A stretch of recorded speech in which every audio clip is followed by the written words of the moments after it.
नमस्कार।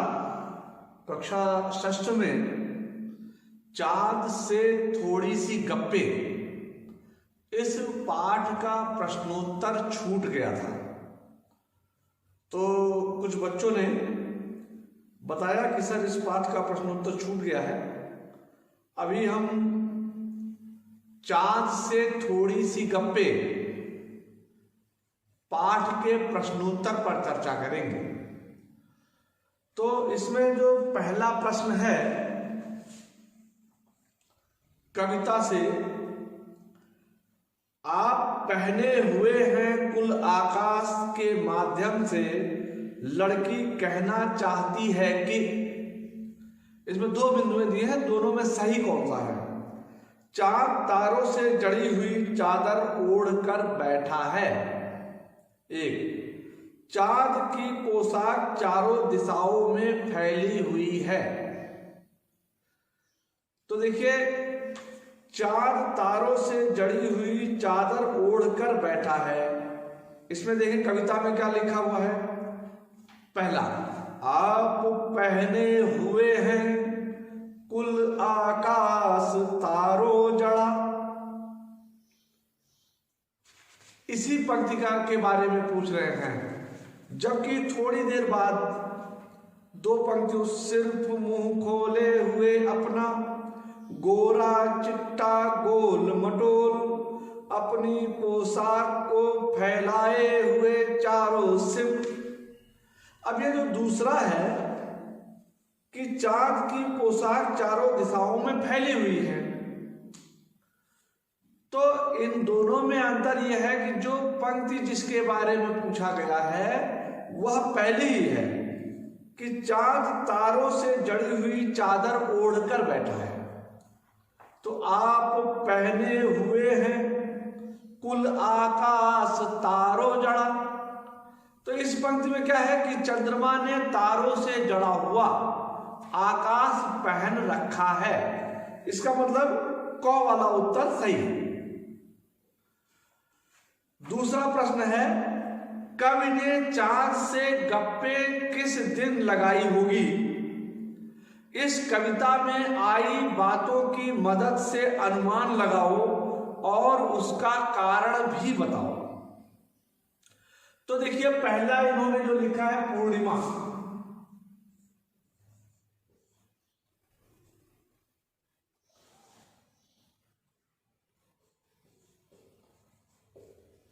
दूसरा लिखा है अष्टमी से पूर्णिमा के बीच, अष्टमी से पूर्णिमा के बीच।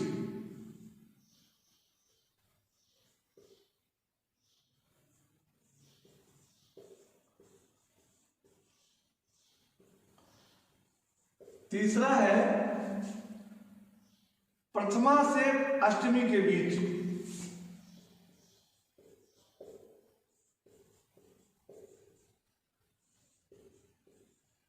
अष्टमी के बीच।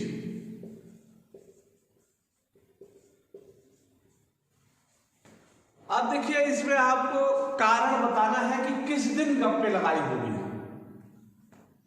ये हमारी पृथ्वी है, सूर्य के चारों तरफ हमारी पृथ्वी चक्कर लगाती है। सूर्य के चारों तरफ पृथ्वी चक्कर लगाती है। ये पृथ्वी है, ये सूर्य है और ये चंद्रमा है। और चंद्रमा हमारी पृथ्वी के चारों तरफ चक्कर लगाता है। तो इस चक्कर लगाने की प्रक्रिया में जब चंद्रमा पूरी तरह से पृथ्वी के सामने होता है, पूरा दिखाई पड़ता है, तो पूर्णिमा होती है। यानी जब चंद्रमा पूरा दिखाई पड़ता है, पूरी तरह से पृथ्वी के सामने होता है, तो पूर्णिमा होती है। और जब जो है चंद्रमा क्या है कि प्रथमा से अष्टमी के बीच, तो प्रथमा से अष्टमी के बीच चंद्रमा का पहले प्रथमा को एक भाग, फिर दूसरा भाग, द्वितीया को, तृतीया को, तीसरा भाग, इस प्रकार से अष्टमी को आठवां भाग आता है। तो यानी अष्टमी के बीच तो उसने बात नहीं की होगी, क्योंकि चंद्रमा उस समय 8वें भाग में ही दिखाई पड़ता है। चंद्रमा की 16 कलाएं होती हैं, 16 भाग है। अब इस पहले वाले में 8 भाग नजर आते हैं, 8 भाग,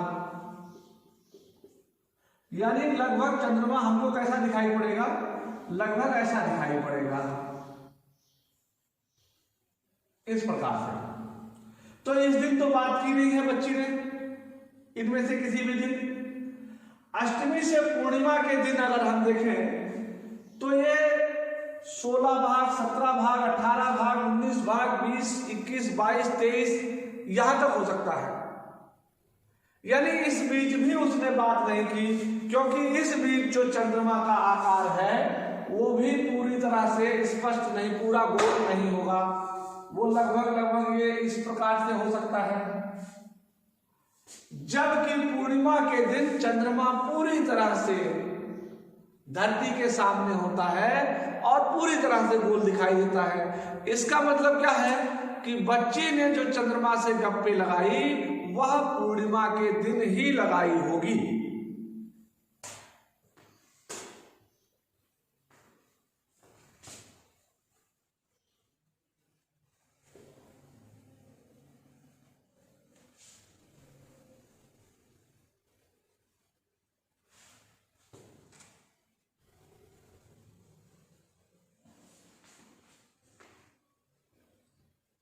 अब देखिए प्रश्न नंबर 3, नई कविता में तुक या छंद के बदले बिंब पर प्रयोग अधिक योग दिया जाता है।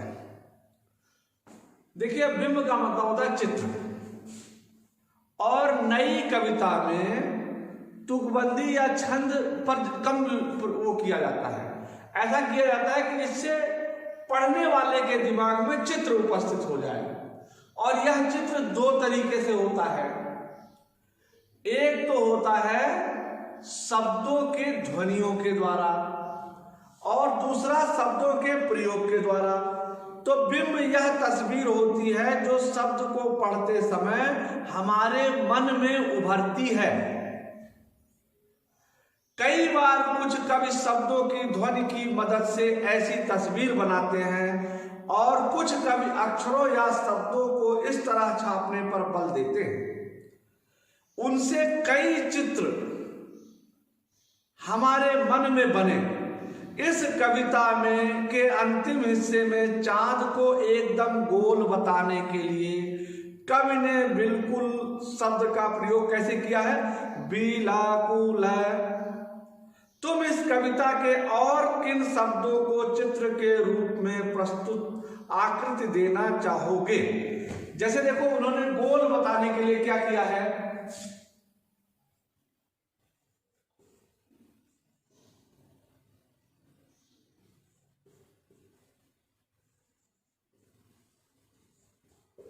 ये एक गोल आकृति बन गई, बिलाकुल गोल। ऐसे गोल बताने के लिए इसको अलग अलग कर दिया। अब आप ऐसे कौन से शब्द आपके पास हैं इस पाठ में जिनके द्वारा आप कोई चित्र प्रस्तुत करना चाहते हैं? तो हमारे पास एक शब्द तो यही है, गोरा चिट्टा। एक शब्द ये हो गया गोरा चिट्टा। दूसरा हम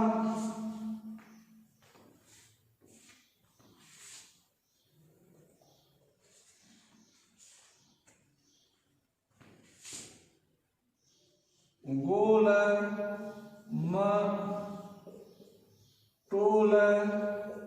इससे भी हम गोल मटोल बनाना चाहेंगे। तो ऐसे इस कविता में जो शब्द हैं, इन शब्दों को अपने ढंग से लिखकर दिखाओ। अनुमान और कल्पना का प्रश्न नंबर 1 है, कुछ लोग बड़ी जल्दी चिढ़ जाते हैं। यदि चाँद का स्वभाव भी आसानी से चिढ़ जाने का हो तो वह किन बातों से सबसे ज्यादा चिढ़ेगा? तो देखो, कुछ लोग बड़ी जल्दी चिढ़ जाते हैं, बहुत जल्दी कुछ कहे तो चिढ़ जाएंगे। अगर चंद्रमा का स्वभाव चिढ़ने वाला हो तो वह बच्ची के द्वारा कही गई किस बात से चिढ़ेगा? तो वह बच्ची के द्वारा कही गई इस बात से चिढ़ेगा कि जैसे कि तुमको बीमारी हो। यही है ना कविता में, देखें, जैसे कि तुमको बीमारी हो, वाह जी वाह, हमको बुद्धू ही निराश समझा है, हम समझते ही नहीं, जैसे कि आपको बीमारी है। तो जैसे कि आपको बीमारी है,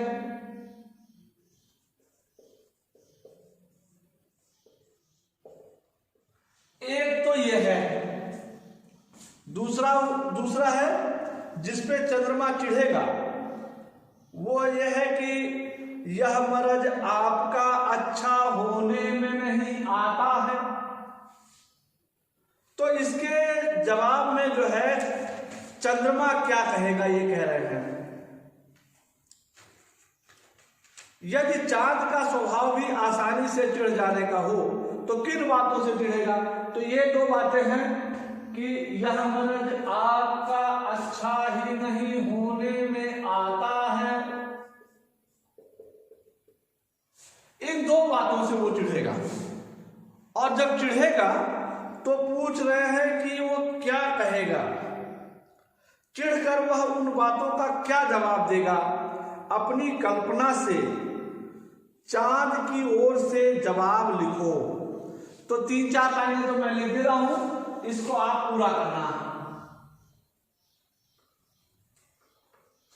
स्वरचित कविता में 3-4 लाइनों की लिख रहा हूं कि चंद्रमा सुनेगा तो क्या कहेगा।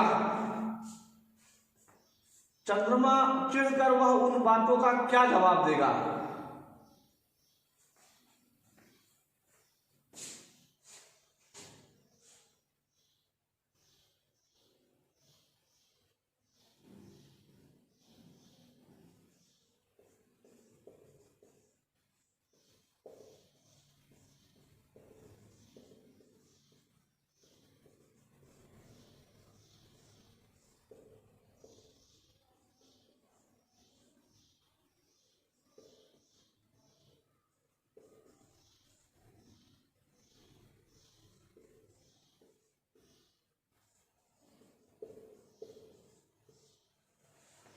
तो क्या कहेगा चंद्रमा? तुम छोटी सी हो पिद्दी मगर मुझे जिद्दी नजर आती हो। क्या कहेगा? 4 पंक्तियां हैं, 3 पंक्तियां। तुम छोटी सी हो, पिद्दी सी, पिद्दी सी,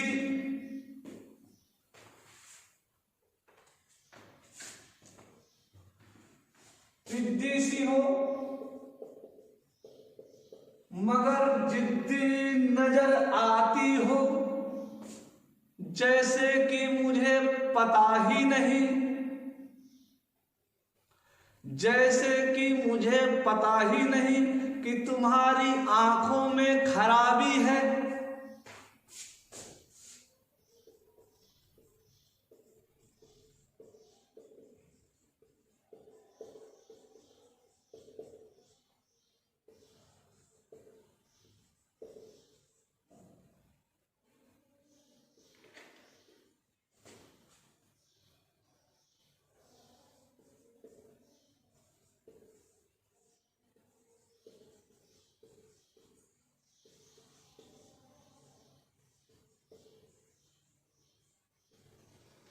तो क्या कहेगा? देखिए, छोटी सी हो, पिद्दी सी हो मगर जिद्दी नजर आती हो, जैसे कि मुझे पता नहीं खराबी है तुम्हारी आंख में।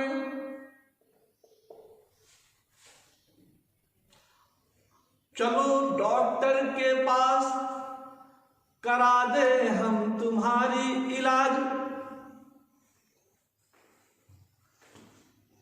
तो खराबी है तुम्हारी आंख, खराब है तुम्हारी आंख।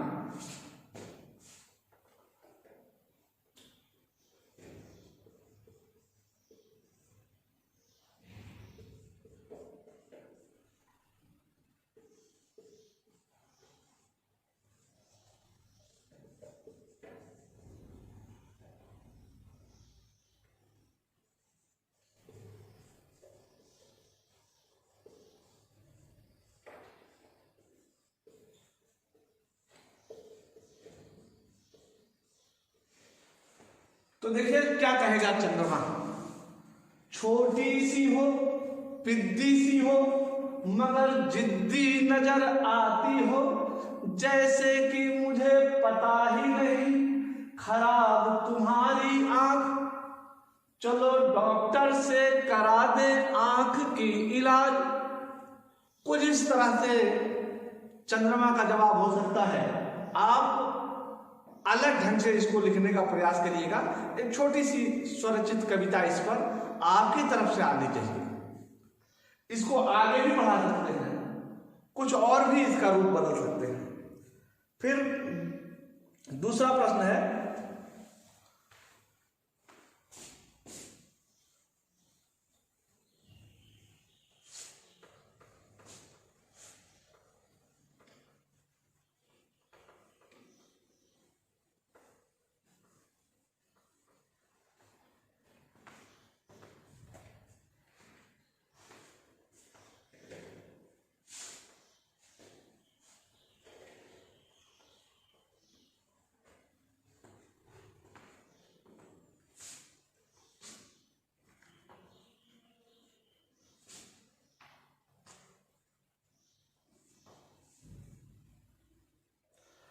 अगला दूसरा प्रश्न है, यदि सूरज से गप्पे लगाई जाए तो वह क्या कहेगा? अपनी कल्पना से इस पे भी स्वरचित कविता लिखनी है।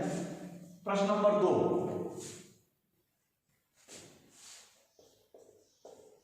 यदि सूरज से गप्पे लगाई जाए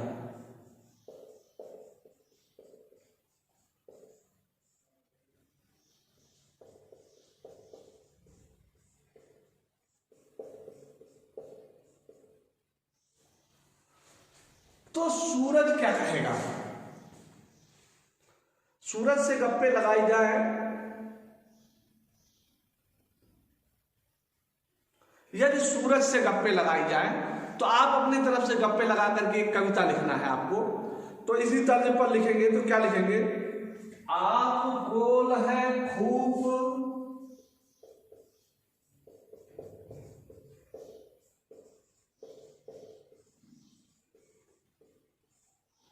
मगर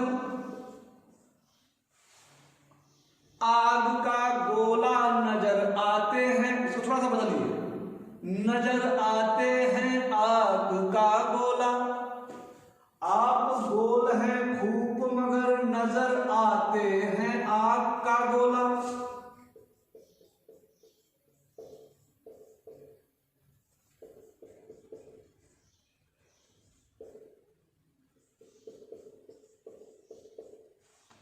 और जब मैं आपकी तरफ देखता हूं तो आंखों से निकलते हैं शोला।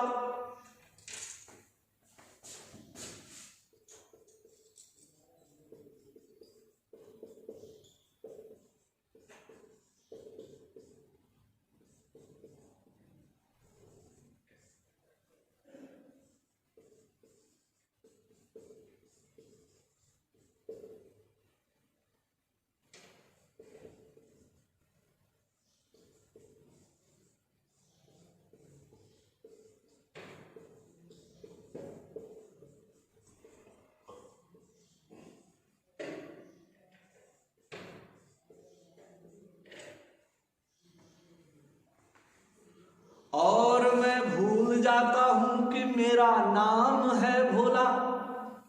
तो देखिए, आप गोल सूरज से गप्पे लगाते समय कविता कुछ इस प्रकार से बनेगी और सूरज क्या जवाब देगा ये आपको लिखना है। तो सूरज से आप गप्पे लगा रहे हैं, मान लीजिए, तो क्या कह रहे हैं? आप गोल हैं खूब मगर नजर आ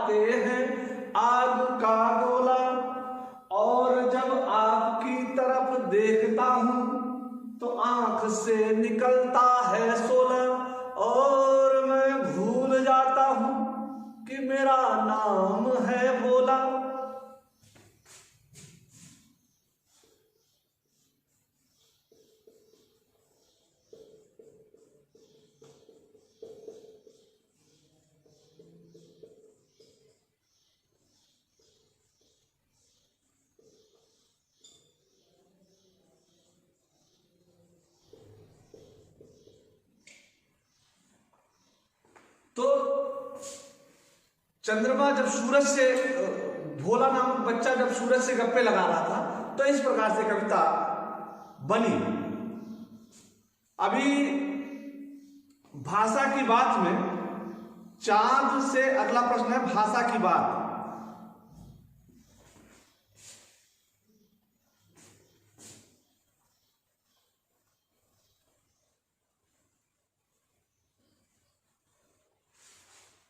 भाषा की बात में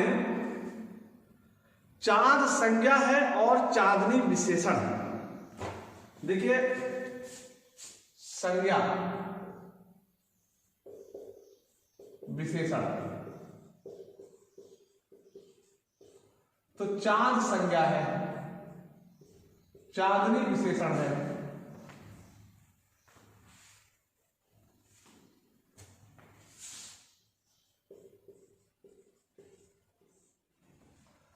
अब इसमें चांद शब्द में नी प्रत्यय लगा है। यहां पर चांद शब्द में नी प्रत्यय लगा करके चांदनी बना।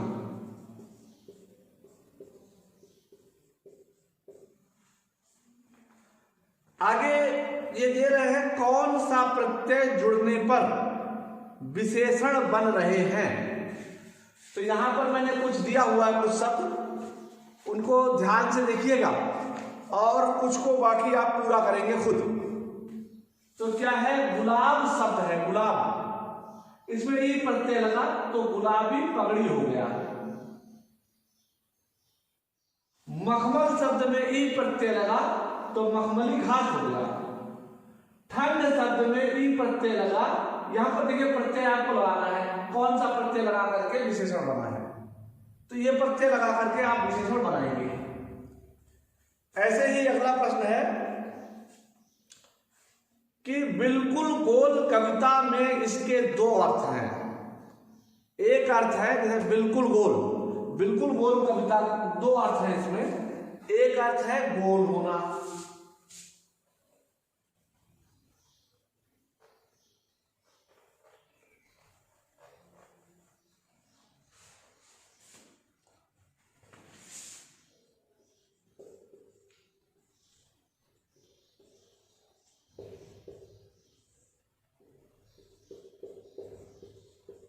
इसके दो अर्थ हैं। पहला है गोल आकार,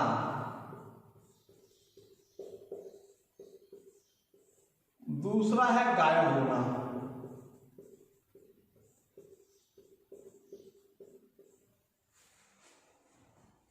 तो इसी प्रकार से आपको कुछ शब्द चुनने हैं। तो एक दो शब्द तो मैं बता रहा हूं, जैसे परछाई, परछाई, इसके दो अर्थ हैं।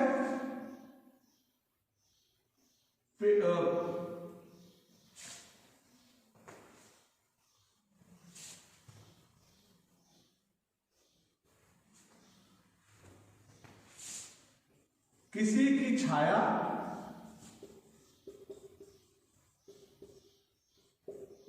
दूसरा दूसरे की छाया।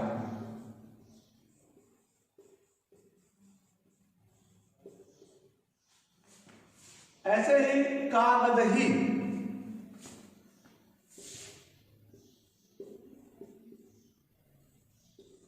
कागदही शब्द है, तो इसमें एक अर्थ हुआ काग धन दही, यानी कागज कौवा और दही, और दूसरा अर्थ हुआ कागज, कागज ही और कागज ही। तो ये दूसरा अर्थ हो गया इसका। इस प्रकार से एक और अर्थ को बनाना है और ये पाठ आज पूरा होता है। इसके आप सभी प्रश्नों के उत्तर करेंगे। आज के लिए इतना ही, तब तक के लिए धन्यवाद।